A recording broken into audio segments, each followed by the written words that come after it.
Good morning. Now, behind me here at Liberty High School, they're in the process of repairing their roof. And the project, which is estimated to cost nearly $250,000, is being paid for with ESSER grant. Good morning. Now, if you look behind me here, you might not be able to see it, but crews have put down layers of this bullet-resistant and shatterproof film on the window here to help delay entry to anyone who might want to get into this school. Good morning. Well, if you look behind me here, you'll notice a farmer is already taking advantage of the good conditions and tilling his fields to get it ready for planting.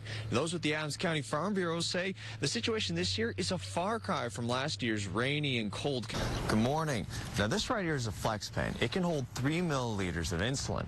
Now, those with Blessing Health say that the Blessing Health officials tell me that a 10 milliliter bottle of insulin, now this depends on the type of the brand, can cost all the way up to more than $400.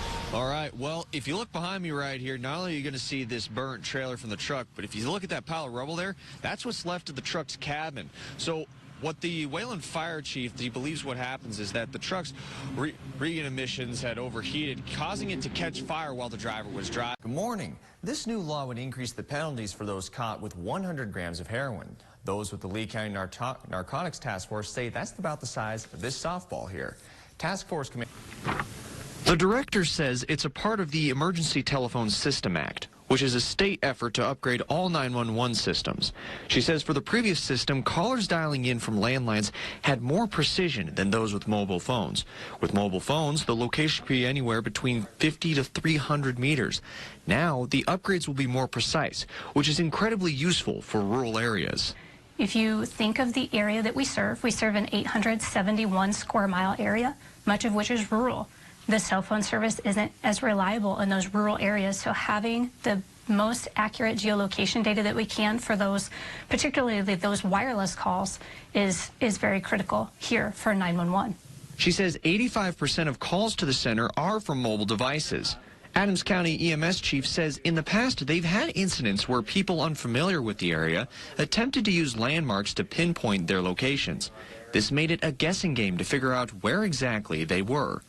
Just really depends on what that signal is, of whether it gives a more specific, precise location or a generalized location of the cell phone, or if we get only a tower location. And so sometimes those are a little bit different. Sometimes those are challenging, especially if it's someone traveling through the area and they don't exactly know where they are. He agrees the new system will allow more precision for first responders. He says they'll be able to share that information with other 911 centers as well.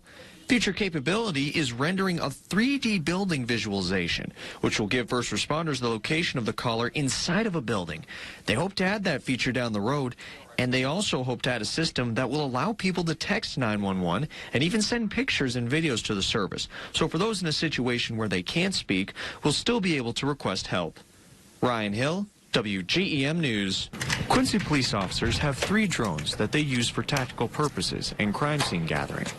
Under the new, expanded law, police can use drones for surveying events, such as concerts, food festivals, and other gatherings. There's been an uptick in mass shootings at large events, and we want to be able to do sweeps, be able to monitor situations to make sure that we don't have any breaches of security or any threats to our community.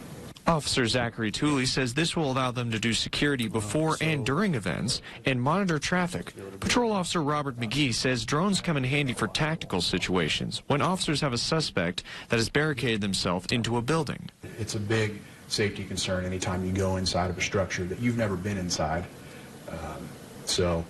CQC, or close quarters combat, is all about angles, and when you've never been inside of a structure and you don't know those angles, obviously the person that lives there has the upper hand on you, and when you can send the drone in, it just makes it that much safer for everyone involved.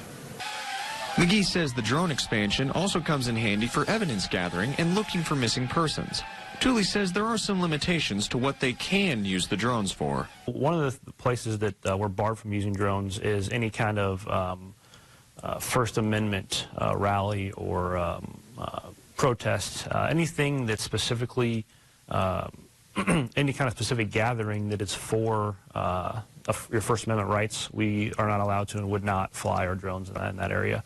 Ryan Hill, WGEM News. As security continues to be a concern for school officials across the country, Canton Superintendent Jesse Ohlmeyer says they have signed up to use a state-funded mobile safety app to better alert first responders and staff of any incidents in or around the school.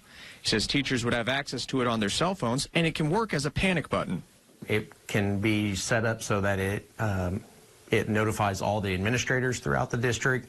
It also notifies first responders who are within the district, and we can set that up in various ways.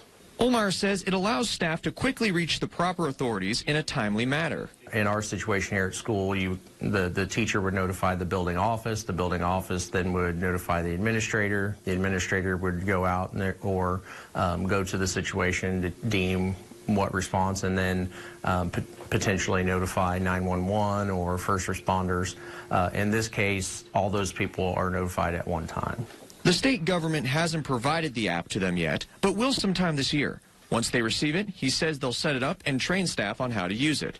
In addition, they also installed a bullet-resistant film on windows to help make students and staff feel safer.